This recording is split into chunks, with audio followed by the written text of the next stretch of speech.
অটল বিহারী বাজপেয়ীর জন্মশতবার্ষিকীতে কলকাতার মুরলীধর সেন লেনের বিজেপির দলীয় কার্যালয়ে এক বিশেষ অনুষ্ঠানের আয়োজন করা হয়।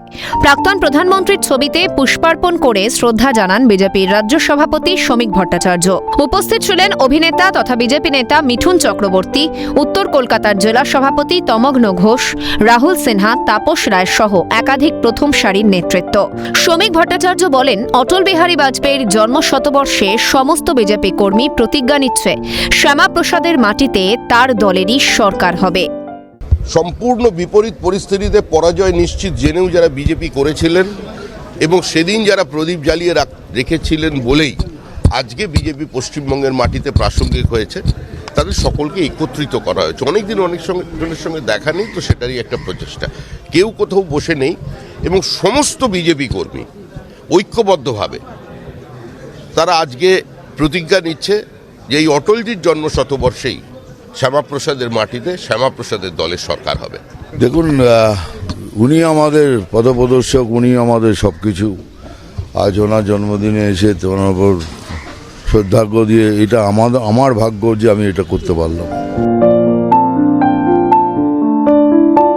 অটল বিহারী বাজপেয়ীর জন্মশতবার্ষিকীতে লেবুতলা পার্কেও এক বিশেষ অনুষ্ঠানের আয়োজন করা হয়। দেশের প্রাক্তন প্রধানমন্ত্রীর ছবিতে মাল্যদানের পাশাপাশি পুষ্পার্ঘ্য নিবেদন করেন বিজেপির রাজ্য সভাপতি শ্রমিক ভট্টাচার্য, উত্তর কলকাতার জেলা সভাপতি তমগ্ন ঘোষ, সজল ঘোষ, তাপস রায় সহ অন্যান্য নেতৃত্ব।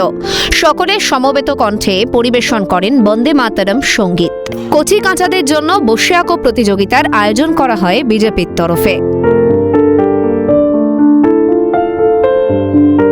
প্রাক্তন প্রধানমন্ত্রীকে শ্রদ্ধা জানাতে এনআরএস হাসপাতালেও এক বিশেষ অনুষ্ঠানের আয়োজন করা হয় বিজেপির তরফে। উপস্থিত ছিলেন বিজেপি রাজ্য সভাপতি শ্রমিক ভট্টাচার্য, তাপস রায় ও তমগ্ন ঘোষ সহ একাধিক নেতৃত্ব। হাসপাতালে রোগীদের ফল বিতরণের কথা থাকলেও তাতে সম্মতি দেয়নি প্রশাসন। এই নিয়ে ক্ষোভ উগড়ে শ্রমিক ভট্টাচার্য বলেন, এই অবস্থার পরিবর্তন করতে হবে। অটলজির জন্মশতবর্ষে একটাই প্রতিজ্ঞা, এই অবস্থার পরিবর্তন করতে হবে। আগামী 25শে ডিসেম্বর 2026 সালে এভাবেই আমরা এখানে উপস্থিত হব। নতুন সরকারের উদ্যোগে, নতুন স্বাস্থ্যমন্ত্রীর অনুমতিতে আমরা এখানে ফল বিতরণ করব, যেটা প্রতি বছর করতাম, এবছরে পারলাম না। সল্টলেকের বিজেপি পার্টি অফিসেও পালিত হয় অটল বিহারী বাজপেয়ীর 101তম জন্মবার্ষিকী। প্রদীপ প্রজ্বলনের পর প্রাক্তন প্রধানমন্ত্রীর ছবিতে পুষ্পার্ঘ্য নিবেদন করে শ্রদ্ধা জানান কেন্দ্রীয় শিক্ষা প্রতিমন্ত্রী সুকান্ত মজুমদার।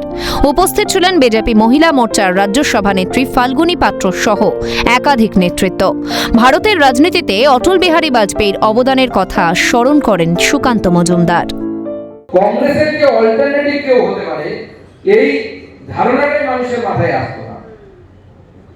তখন অটলজি মালদায় ভাষণ দিচ্ছেন, ভাষণ দিতে দিতে হঠাৎ করে কারেন্ট চলে গেছে। অটলজি বলছিলেন যে ভাষণের মূল বক্তব্য ছিল যে বিকল্প, আমরাই বিকল্প। কংগ্রেস যে রাষ্ট্র ব্যবস্থা দিয়েছে, যে শাসন ব্যবস্থা দিয়েছে, এই শাসন ব্যবস্থা ভারতের জনগণের জন্য উপযুক্ত নয়। উপযুক্ত রাষ্ট্র ব্যবস্থা যদি আনতে হয় তাহলে শুধুমাত্র ভারতীয় জনতা পার্টি। অটল বিহারী বাজপেয়ী একসময় ছিলেন জনসংঘের নেতা এবং আরএসএস এর সদস্য। 1996 এবং 1998 সালে দুবার সংক্ষিপ্ত সময়ের জন্য ভারতের প্রধানমন্ত্রী হয়েছিলেন। তারপর 1999 থেকে 2004 সাল পর্যন্ত এনডিএ সরকারের নেতৃত্ব দিয়েছিলেন অটল বিহারী বাজপেয়ী। তার জীবন ও আদর্শ থেকে অনুপ্রেরণা নিয়ে কাজ করার বার্তা দেওয়া হচ্ছে বিজেপির তরফে। তার দেখানো পথ ধরেই সংঘবদ্ধভাবে লড়াইয়ের বার্তা বঙ্গ বিজেপির।